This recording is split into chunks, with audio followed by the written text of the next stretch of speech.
Bienvenue dans Design de soi.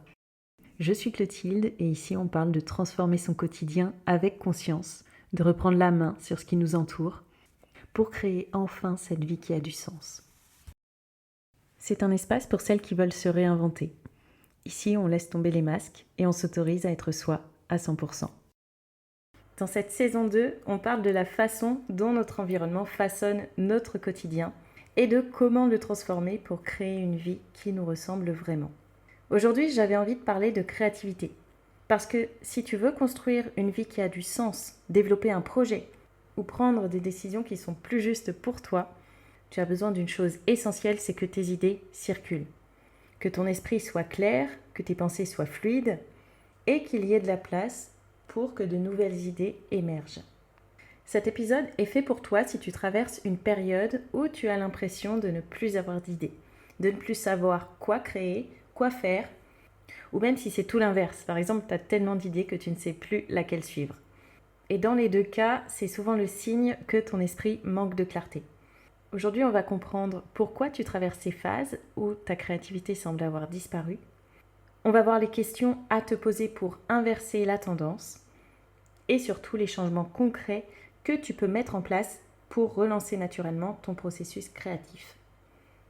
Cet épisode s'adresse à toutes les personnes qui ont envie de construire une vie qui leur ressemble vraiment, qui refusent de vivre en pilote automatique et qui cherchent à avancer avec plus de clarté, plus de sens, plus d'élan. Alors c'est parti, je t'emmène avec moi dans mes réflexions. Ma grande frustration dans le business, c'est que ton business, il plafonne là où toi tu es personnellement.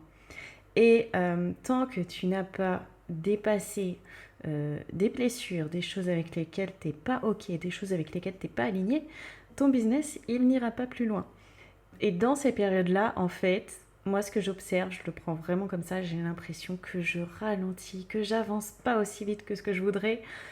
Et c'est mon dilemme depuis début d'année, c'est rester connecté à ma créativité pour continuer à avancer de manière régulière. Donc c'est un gros challenge et vous le savez, je ne reste jamais avec un problème sur les bras, je cherche des solutions. Comment je peux faire ? Ok, je plafonne dans un domaine, mais comment je peux mettre tout en œuvre autour de moi pour continuer à avancer quand même. Je trouve toujours des moyens, je vous le disais, et là on est clairement sur la saison dans laquelle on en parle dans cette saison, on parle de l'environnement, du fait que tout ce qui vous entoure, ça vous tire vers le haut ou ça vous tire vers le bas, mais quoi qu'il en soit, une fois que vous avez compris ça, c'est un outil incroyable pour continuer à avancer. Donc c'est mon sujet, je vous le disais depuis le début d'année, c'est rester connecté à ma créativité malgré tout ce que je traverse moi personnellement. Malgré les phases où je vais moins bien, malgré les phases où je dois m'occuper de ma santé, malgré toutes ces phases-là, je veux rester dans ma bulle de créativité et continuer à produire, continuer à partager parce que je sais à quel point ça peut aider d'autres personnes. Donc c'est vraiment mon enjeu depuis début d'année et c'est quelque chose que je fais de manière beaucoup plus fluide maintenant et donc j'ai quelques clés à vous partager pour ça. Ce dont on va discuter dans ce podcast, c'est d'une part, pourquoi ces phases-là vous arrivent quand vous êtes dans une phase de zéro créativité, zéro idée, ou même ça s'applique aussi aux phases où on a trop d'idées, on ne sait pas sur quoi partir. Je vais vous donner mon point de vue sur pourquoi ça arrive, quels sont les facteurs qui génèrent ce manque de créativité et quoi mettre en place dans son quotidien pour inverser la tendance et se reconnecter à ce flux créatif. Donc restez bien à l'écoute, je vous partage comme d'habitude mon expérience. Vous prenez ce qui résonne, vous laissez ce qui ne résonne pas. Peut-être que ça résonnera plus tard ou pas. Peu importe, prenez vraiment ce qui vous parle. Essayez de l'implémenter en tout ce que je vous dis. Essayez vraiment de le mettre dans votre quotidien et vous devriez voir une différence, vous devriez voir des améliorations. N'hésitez pas à me le partager, je suis toujours ravie de lire vos messages. Le plus simple, c'est de m'écrire sur Instagram sur la page Design de soi. C'est parti, je vous emmène avec moi dans cet épisode pour retrouver votre créativité.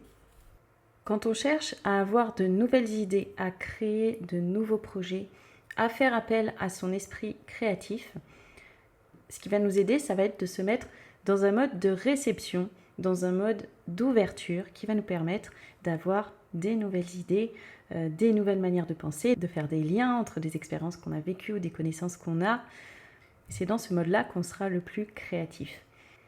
Alors, qu'est-ce qui se passe dans ces phases où on n'a pas de créativité, on n'a pas de nouvelles idées ? Ce qui se passe, ça se joue au niveau du système nerveux. Je vous parle souvent de ces phases où j'ai connu des états où mon système nerveux était en PLS. Traduit de manière scientifique, quand je dis ça, que le système nerveux est en PLS, en fait, c'est un système nerveux qui est en mode sympathique. Le mode sympathique, c'est le mode alerte. C'est le mode alerte survie. En fait, votre cerveau, à ce moment-là, il mobilise toute son énergie pour gérer une menace, pour gérer du stress ou une charge mentale. Et le résultat, c'est que dans ces phases-là, vous allez être efficace pour agir, mais beaucoup moins pour créer, pour imaginer et pour prendre du recul. Et donc l'état qu'on va aller chercher, c'est l'état opposé au mode sympathique, c'est le mode parasympathique. C'est le mode de la sécurité et de la récupération. Dans ces conditions, votre corps, il comprend qu'il n'y a plus de danger et votre cerveau se détend, retrouve de l'espace pour réfléchir, pour avoir des idées et laisser émerger votre créativité. Donc les périodes dans lesquelles vous manquez de créativité, c'est que votre système nerveux est sur le mode sympathique, en mode survie, en mode danger. Et donc tout l'enjeu, ça va être d'apaiser votre système nerveux pour qu'il soit de nouveau dans ce mode d'ouverture et de réceptivité. Donc ça, on en a déjà parlé si vous voulez remonter les épisodes de podcast, comment apaiser son système nerveux, et notamment j'en ai parlé dans cette saison de l'environnement. Vous pouvez jouer sur votre maison, sur tout ce qui vous entoure. C'est des choses qui vont vous aider. Donc comment on fait pour recréer ces conditions ? Pour moi, il y a 2 axes principaux. On va parler dans l'ordre d'apaisement et de stimulation. Si vous arrivez à créer pour votre système nerveux de l'apaisement dans un premier temps et de la stimulation dans un second temps, vous allez voir que vous allez, oui, avoir l'esprit plus clair, c'est-à-dire apprendre des nouvelles choses, faire plus facilement les liens entre ce que vous avez appris, ce que vous avez vécu, et d'autre part, vous allez recevoir plus facilement des nouvelles idées. Donc, il y a plusieurs questions que vous pouvez vous poser. La première, ça va être la dernière fois que j'ai été créatif ou créative, dans quelles conditions c'était ? Qu'est-ce qui m'entourait ? Qu'est-ce que j'avais fait juste avant ? Quelle activité je faisais ? Ça va vous aider à remettre du contexte et à ramener dans votre quotidien des éléments qui favorisent votre créativité. Et une autre question que vous pouvez vous poser, c'est qu'est-ce qui dans mon quotidien crée de l'apaisement chez moi et qu'est-ce qui me stimule ? Qu'est-ce qui met en mouvement mon énergie, mes idées et qu'est-ce qui fait que mes pensées sont plus fluides ? Ça, c'est la première étape. Si vous faites l'impasse sur un des deux, c'est-à-dire que si dans votre quotidien, aujourd'hui, il n'y a rien qui crée de l'apaisement autour de vous et en vous, et ou s'il n'y a rien qui crée de la stimulation intellectuelle, ça va être compliqué d'être créatif. Donc voilà, c'est 2 non négociables. Et de toute manière, c'est un peu mon sujet de fond.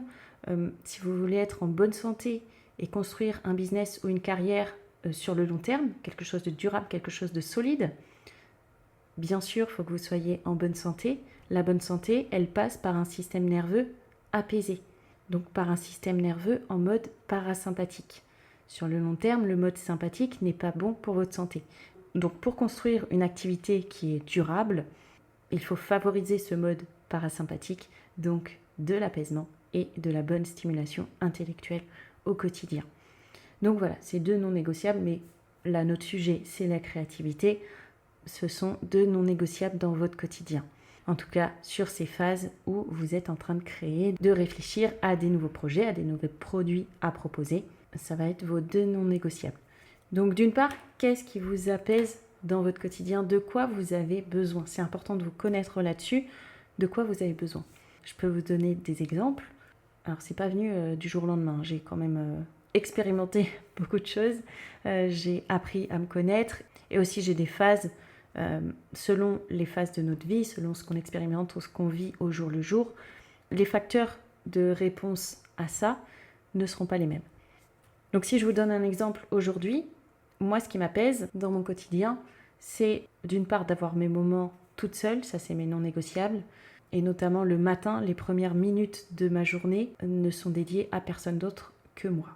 Je ne suis pas capable de donner à l'extérieur si j'ai pas eu mes moments à moi. Et ce qui m'apaise, ça va également passer par les activités que je mets dans mes routines. Ça, les routines, c'est quelque chose de très important de mon point de vue. En fait, vos routines, ce sont des signaux que vous envoyez à vous-même et qui vont être rassurants par la récurrence et la répétabilité des tâches. C'est quelque chose qui va rassurer votre système nerveux. Et d'autre part, c'est un signal que vous vous envoyez au quotidien. Et c'est ce signal qui dit, là, je prends soin de moi. Et c'est un signal très important pour l'apaisement, l'estime de soi, la confiance en soi. Et donc cette créativité qu'on cherche à retrouver. Donc voilà, l'apaisement, il passe par des routines. Et donc moi, par exemple, ce que je mets dans mes routines, ça va être des respirations, des mouvements doux et bien alimenter mon corps pour démarrer ma journée. Et au-delà de ça, sur le reste de la journée, ce qui va m'apaiser, c'est oui de continuer à avoir des phases où je suis toute seule. Je ne suis pas quelqu'un qui peut avoir des interactions à 100% de la journée. Donc je ne sais pas si ça c'est possible, mais en tout cas pour moi, ça ne marche pas. Donc il faut que j'ai mes sas de décompression. Et également, ce qui m'apaise, ça va être d'être au contact de la nature. Donc m'exposer à la lumière naturelle. Et si je le peux, dans l'idéal, aller marcher en nature par exemple. Donc voilà, demandez-vous ce qui vous apaise au quotidien. Ne vous inventez pas des routines qui sont parfaites vues de l'extérieur ou qui appartiennent à quelqu'un d'autre. Ne vous dites pas, tiens, je vais commencer à méditer parce que je veux redevenir créative.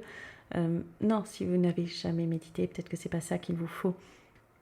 Donc voilà, soit faites l'exercice de toutes les idées qui vous viennent en tête dans ce que vous avez vécu et qui vous procurent de l'apaisement. Soit sinon, en effet, vous pouvez tester par touche, incorporer des choses à votre quotidien et voir si ça influe sur votre état. Et dans ce qui m'apaise également, ça j'en ai fait plein d'autres épisodes de podcast, ça va être d'avoir un environnement qui est rangé, un environnement qui est clair. Donc voyez votre tolérance dans le lieu dans lequel vous vivez. Posez-vous la question, où est votre curseur, à quel moment vous vous sentez apaisé ? Je vous parle des environnements qui, moi, me correspondent. J'aime bien que la fonction des espaces soit bien définie visuellement. J'aime bien que ce soit rangé, qu'il n'y ait pas de surcharge visuelle. Et à l'inverse, il y a des personnes que ça va angoisser d'avoir un endroit trop rangé, trop propre. Donc, voyez où est votre curseur. Mais ça également, ça vous impacte. Le lieu dans lequel vous vous réveillez va en quelque sorte vous conditionner pour la journée. Donc si vous vous réveillez dans un environnement encombré, fouillis, où vous ne vous sentez pas à l'aise, eh bien ça ne va pas créer les conditions optimales pour retrouver votre créativité et avoir des nouvelles idées. De la même manière, demandez-vous ce qui vous stimule au quotidien. Là encore une fois, on n'est pas tous fait pareil, on n'a pas les mêmes besoins, mais demandez-vous ce qui vous procure de la stimulation au quotidien. Si je vous donne mon exemple, je sais que j'ai besoin de mouvement. Je sais que j'ai besoin de mettre mon corps en mouvement pour être créative.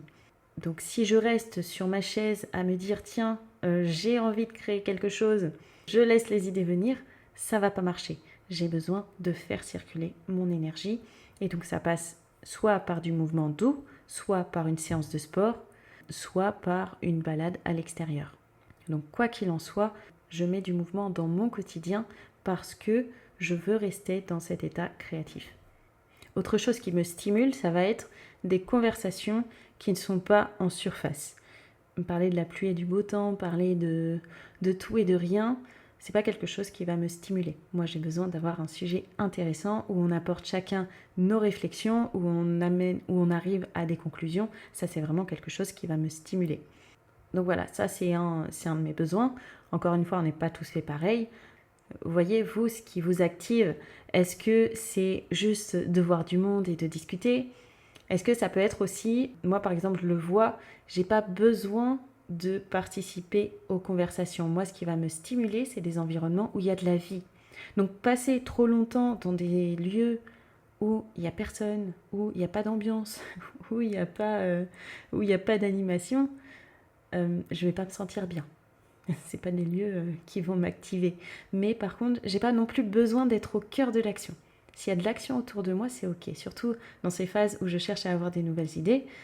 Moi, ce que j'adore, par exemple, quand chez moi, je vois que je tourne en rond, que les idées viennent plus, je sors, je vais me poser dans un bar. Et ça, c'est des astuces qui fonctionnent super bien pour moi. Voilà, j'ai pas besoin de participer.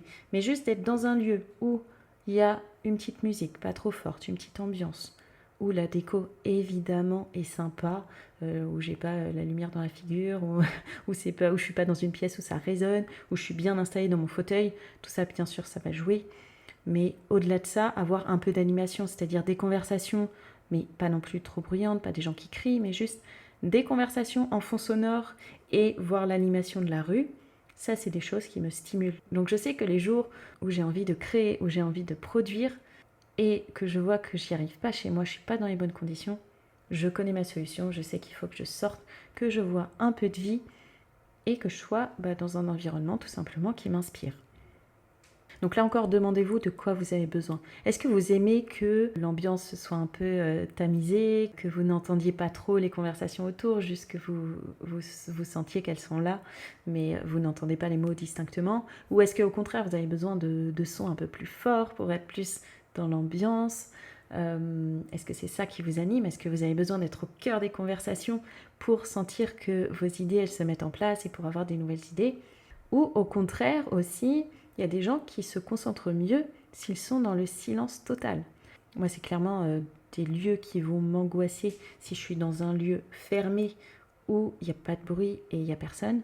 Mais il y a des gens que ça va rassurer, par exemple. D'être dans un lieu fermé, de voir qui rentre, qui sort. Il y a des personnes que ça va apaiser, que ça va stimuler. Donc, on n'a pas tous les mêmes besoins. Je ne vais pas être là pour vous donner la recette miracle à appliquer. Un de mes messages de fond, c'est que on a tous un fonctionnement qui est unique. Et le tout, c'est d'arriver à mettre le doigt dessus et de comprendre ce qui nous va, ce qui ne nous va pas. Et une fois qu'on a compris, en fait, de mettre l'accent là-dessus. C'est-à-dire que le reste, on oublie. On sait qu'on fonctionne comme ça. On sait ce qui est bon pour nous. On applique et on oublie le reste. Et du coup, ça nous permet de nous concentrer juste sur nos objectifs. Je vous encourage vraiment à vous poser les questions. Qu'est-ce qui est bon pour vous? Quel impact positif crée telle situation ou tel environnement? Et de dupliquer tout ce qui fonctionne. Et vous allez voir que les choses deviennent beaucoup plus simples après. Moi, j'ai mis un petit peu de temps à le comprendre. J'ai mis plusieurs mois à expérimenter. Il y a des choses que je comprenais avec ma tête, mais que j'arrivais pas à appliquer dans mon quotidien. Et plus ça va, en fait, plus c'est facile, plus c'est fluide. En fait, là où avant, c'était un effort pour moi de recréer les conditions qui me conviennent pour rester créative dans mon métier, aujourd'hui, ce sont des éléments que j'ai incorporés dans mon quotidien qui sont beaucoup plus naturels parce que je les ai intégrés. Il y a toujours ces deux niveaux de compréhension. Il y a la compréhension qu'on a avec notre tête, avec notre cerveau, et il y a la compréhension ensuite quand on le ressent dans notre corps et qu'on l'a vraiment vécu. Donc maintenant, je vois que les choses sont beaucoup plus fluides. C'est pour ça que je vous encourage à vous poser ces questions. Vous verrez que les choses sont plus simples ensuite. Et aujourd'hui, je vois la différence par rapport au dernier mois, du coup, où je mettais de la conscience dessus et où il fallait que je me concentre et que je me force à créer le bon environnement autour de moi. Aujourd'hui, c'est beaucoup plus fluide et je vois que ma créativité, j'arrive même à l'avoir chez moi sans bouger. Et en fait, pour quelqu'un comme moi qui vous dit qu'elle a besoin de voir du monde, de voir de la vie, aujourd'hui, si j'arrive à créer depuis chez moi et que j'ai moins besoin de me déplacer et d'aller chercher cet environnement, ça veut dire que chez moi, j'ai réussi à créer des choses qui compensent. Et donc pour ça, c'est une grande victoire, je trouve, parce que j'ai vraiment galéré ces derniers mois à rester connectée à mes idées, à ma vision. Et aujourd'hui, de constater ça, je me dis que le travail, il a payé. Et c'est pour ça que je vous en parle aussi, pour vous montrer un peu les avant-après, d'où on part et où est-ce qu'on peut arriver. Et ce que je suis en train de vous décrire, ça me fait penser aux différents modes d'intégration qu'on a, où il y a 4 étapes en fait, sur l'apprentissage des choses. La première étape, c'est qu'on est en incompétence inconsciente. Ça, je l'ai appris en PNL, en programmation neurolinguistique. C'est qu'on ne sait pas qu'on ne sait pas. On est ignorant là-dessus. La deuxième étape, c'est qu'on est en incompétence consciente. C'est-à-dire qu'il y a un tilt qui se fait dans notre tête et on sait qu'il y a quelque chose qu'on ne sait pas. Voilà, on apprend qu'il y a quelque chose qu'on ne sait pas, qu'il y a une connaissance qui nous manque. La troisième étape après ça, c'est qu'on passe en compétence consciente. C'est-à-dire qu'on se forme sur le sujet, on sait ce qu'il faut faire, mais ça nous demande toujours de mettre de la conscience dessus. C'est-à-dire que ça nous demande un effort de l'appliquer. Et ça, c'est ce qui se passe par exemple quand vous passez votre permis. Ou au début où vous apprenez, vous passez en compétence consciente, c'est-à-dire que vous devez vous concentrer, par exemple, pour débrayer et passer vos vitesses. Et l'étape suivante, la dernière, c'est de passer en compétence inconsciente. C'est-à-dire, par exemple, quand vous conduisez votre voiture, maintenant, si ça fait plusieurs années que vous avez votre permis, les vitesses, vous les passez sans y penser. C'est intégré, ça devient machinal. Et donc ça, c'est la dernière étape. Et c'est un peu ce que je vous décris avec mon process de créativité. C'est que je pense qu'on l'a tous vécu, c'est à ce moment de notre vie où on ne sait pas qu'on n'est pas créatif et de toute manière, on n'en a peut-être pas besoin à cette période de notre vie. La deuxième étape, c'est que oui, on voit bien qu'on manque de créativité et ce serait bien de trouver une solution. La troisième étape, donc c'est de passer en compétence consciente. Donc c'est ce que j'ai fait depuis plusieurs mois. C'est comprendre ce qui est bon pour moi et ce que je dois créer autour de moi pour retrouver ma créativité et rester dans cet état de réceptivité pour faire circuler mes idées. Et donc ça me demandait un effort. Et maintenant, je suis en compétence inconsciente, c'est-à-dire que inconsciemment, c'est ancré en moi, c'est dans mon quotidien. Je sais recréer ces conditions sans effort pour me retrouver dans cet état où je vais avoir continuellement des nouvelles idées. Donc voilà, si vous vous demandez comment retrouver votre créativité, je pense que je vous en parle assez dans cette saison. C'est vraiment l'environnement qui va être important. Et c'est d'une part créer un environnement qui vous permette de mettre en place toutes les routines dont vous avez besoin et d'autre part qui vous permettent de vous mettre en mouvement intellectuellement. Et l'environnement, c'est au sens large, c'est non seulement le lieu où vous vivez, ce sont les lieux que vous fréquentez au quotidien, et c'est également votre entourage, les gens que vous fréquentez, les gens avec qui vous échangez. Quand je vous dis de créer l'environnement qui vous correspond, c'est choisissez, ça veut dire en fait choisissez en conscience des choses qui vont vous nourrir. Et la créativité, elle commence par ça, elle commence par nourrir votre esprit au quotidien. Et voilà, continuez à mettre des choses dans votre quotidien qui vous inspirent. C'est ça aussi la source de la créativité, c'est de ne pas rester figé. Donc continuez à vous instruire, à écouter du contenu, à vous former, à vous renseigner, même à lire, même à écouter de la musique. Continuez à nourrir votre esprit et vous verrez que votre créativité, elle va revenir naturellement.